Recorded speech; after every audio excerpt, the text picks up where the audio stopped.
എല്ലാവർക്കും നമ്മളുടെ യൂട്യൂബ് ചാനലിലേക്ക് സ്വാഗതം. അപ്പോൾ ഇന്ന് നമ്മൾ തയ്യാറാക്കാൻ പോകുന്നത് നല്ല അടിപൊളിയായിട്ടുള്ള കാരമലൈസ്ഡ് സേമിയ പായസമാണ് കേട്ടോ. അപ്പോൾ അതിനായിട്ട് നമുക്ക് ആദ്യം തന്നെ ചുവടുഭാഗം കട്ടിയുള്ളൊരു പാത്രം വെച്ച് കൊടുക്കുന്നുണ്ട്. ഞാനിതേപോലുള്ളൊരു ഉരുളിയാണ് കേട്ടോ എടുത്തിട്ടുള്ളത്. പാത്രം നന്നായിട്ട് ചൂടായി വരുമ്പോൾ നമ്മളതിൻ്റെ നടുഭാഗത്തായിട്ട് ഒരു 3 സ്പൂണോളം പഞ്ചസാര വെച്ച് കൊടുത്തിട്ട് ഇതേപോലെ ഒന്ന് ഇങ്ങനെ പരത്തി വെച്ച് കൊടുക്കാം കേട്ടോ.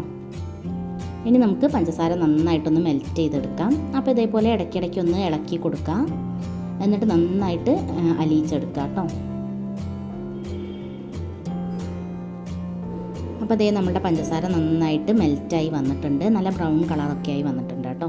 കൂടുതൽ ടൈം ചൂടാക്കിയിട്ട് കരിഞ്ഞു പോവാതിരിക്കാനായിട്ട് ശ്രദ്ധിക്കണേ. കരിഞ്ഞു പോയിട്ടുണ്ടെങ്കിൽ ഒരു കയ്പ്പ് ടേസ്റ്റ് വരും.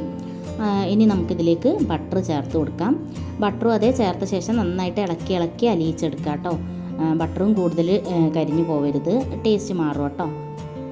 ബട്ടറും കൂടെ നന്നായിട്ട് നമ്മൾ ഇളക്കി അലിയിച്ചെടുക്കുന്നുണ്ട്.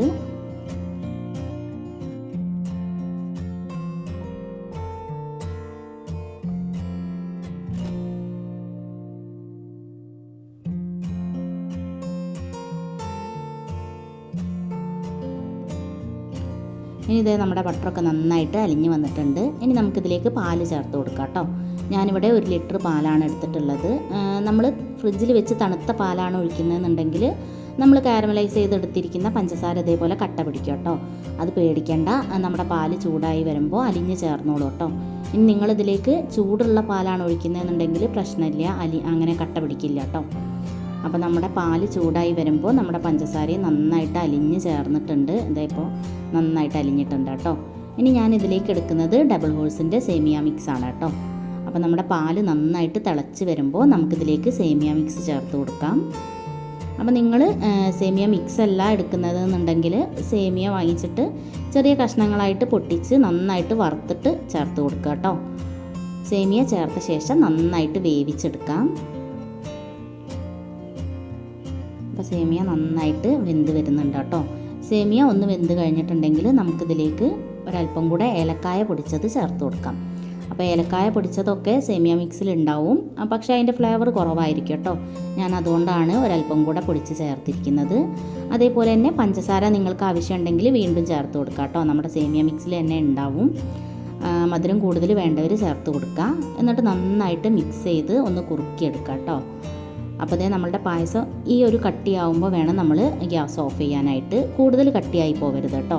പായസം ഇറക്കി വെച്ച് ഒന്ന് തണുത്ത് വരുമ്പം വീണ്ടും കട്ടിയാവും.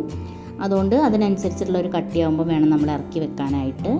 ഇനി നമുക്കൊരു ചീനച്ചട്ടിയിലേക്ക് നെയ്യ് ഒഴിച്ചെടുക്കുന്നുണ്ട്. നെയ്യ് നന്നായിട്ട് ചൂടായി വരുമ്പോൾ അതിലേക്ക് അണ്ടിപ്പരിപ്പും കിസ്മിസും ഇട്ടിട്ട് നന്നായിട്ടൊന്ന് വറുത്തെടുക്കാം.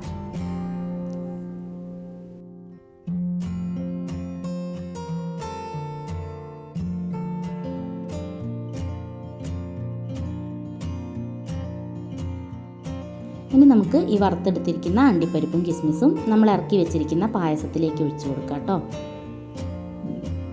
എന്നിട്ടെല്ലാം കൂടെ നന്നായിട്ടൊന്ന് മിക്സ് ചെയ്തെടുക്കാം. അപ്പോൾ നമ്മളുടെ പായസം കുറച്ചുകൂടെ ചൂടൊന്ന് പോയി വരുമ്പോൾ നല്ല കട്ടിയാവും കേട്ടോ. നല്ല പാകം കട്ടിയാവും. അപ്പോൾ ഇനി നമുക്കിതൊരു വേറെ പാത്രത്തിലേക്ക് മാറ്റാം. നല്ല അടിപൊളി ടേസ്റ്റി ആയിട്ടുള്ള കാരമലൈസ്ഡ് സേമിയ പായസം റെഡി ആയിട്ടുണ്ട് കേട്ടോ. അപ്പോൾ എല്ലാവരും ഒന്ന് ട്രൈ ചെയ്ത് നോക്കുക. നല്ല പെട്ടെന്ന് തന്നെ ഉണ്ടാക്കാൻ പറ്റിയ ഈസി റെസിപ്പിയാണ്.